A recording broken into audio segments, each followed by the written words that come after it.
Hey, what's up? You probably saw some news out there about Google and quantum computers and maybe thought, here comes more complicated talk that doesn't change anything in my life. And look, you wouldn't be wrong. For years, we've heard that these machines were going to revolutionize the world, but everything seemed like a lab trick that nobody could really prove. But that's why you need to pay attention now. Google just announced something that changes this game. They finally made a quantum computer truly useful. In this video, I'm going to explain to you in a super simple way how they did this and why this news means we might be 5 years away from creating medicines and batteries in a way that was never possible before. I analyzed their announcement and I'm going to show you why. This time, it's not just a promise. It's the first time they've achieved a result 13,000 times faster than a supercomputer, and that can be verified in the real world. Let's understand what these quantum echoes are. After so many promises, my big question is, has quantum computing finally been let out of the cage? Before we see how they proved this, tell me here in the comments, do you think this time it's for real or is it just more hype? Remember folks, if you like our project, besides your opinion, leave a like and leave the hype now so you don't forget. This helps this project immensely to keep bringing videos to you. Thank you. Let's get to the facts.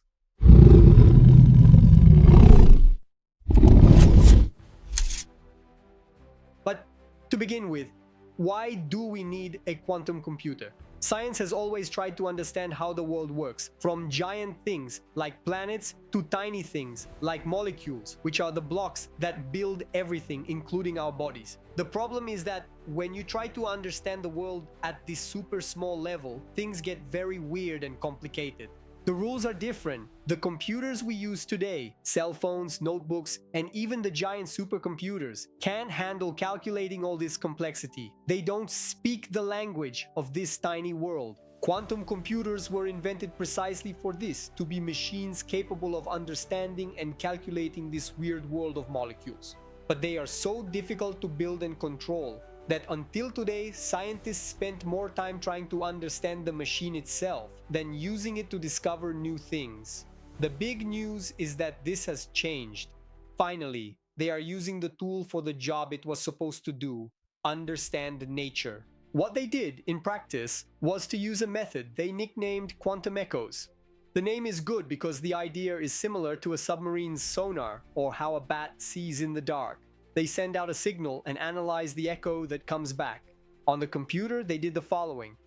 They took the main parts of the machine, the qubits, ran a bunch of calculations in sequence like forward, then they gave a very light flick to one of these parts, just a tiny perturbation. And then they ran exactly the same calculations but backward in reverse. The forward calculation signal and the backward calculation signal mixed. And this interference created an echo. And it's in this echo that the hidden information about the molecules they wanted to study was. You might be thinking, if it's simple like that, why hasn't anyone done this before? Because the signal they are looking for is very, very weak. The original text itself gives a perfect example. It's like trying to hear someone whispering from the other side of a packed football stadium during a rock concert. It's almost impossible. Quantum computers are very noisy. They make a lot of mistakes. Any little thing, like a vibration or temperature change, messes everything up.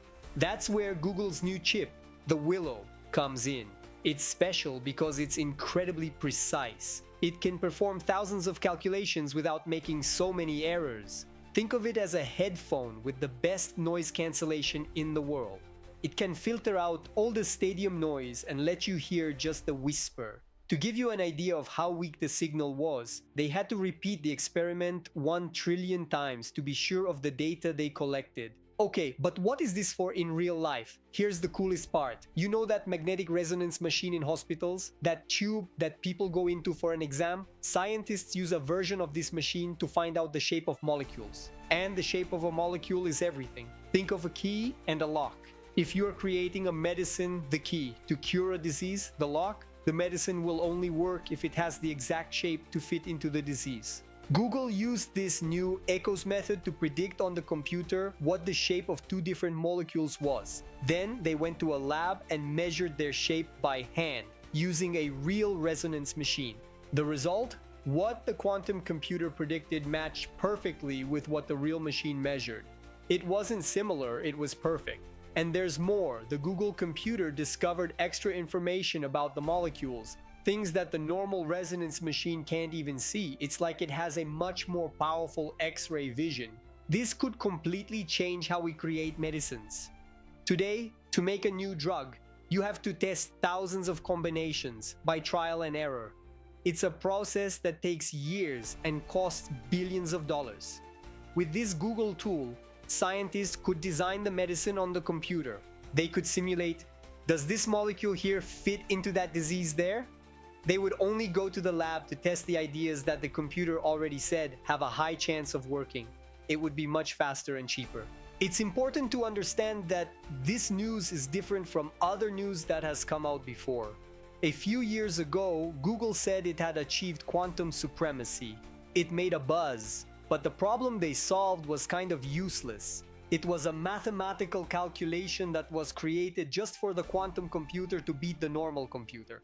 The example they gave was great. It was like building a car that can go 500 kilometers per hour, but that can only drive in a straight line on a special track. Impressive, but not useful for going to the bakery. What they did now is different. It's truly useful, it solves a real problem, understanding molecules, and most importantly, it can be proven. The next step for Google is to build even better parts for these computers, parts that correct their own errors automatically. But the coolest part is that this Echo's discovery already works today, with the noisy machines they have. Google thinks that in about 5 years, we will already have real applications for this, helping to create better batteries, new medicines, or more efficient materials. It's a change that is happening right now. Now that you've seen the proof and understood that the tool is real, if you could choose, what would be the first big revolution you'd like to see come out of these quantum echoes? A cure for a disease, a battery that lasts much longer, or something else? Send your opinion in the comments. This video doesn't end now, it continues with us talking in the comments. If you found this video interesting, I invite you to become a member of the channel, leave a like, and leave the hype on this video. Up here on the top right, I'll leave a video recommendation for you to continue with me. See you in the comments and in the next video. See you later.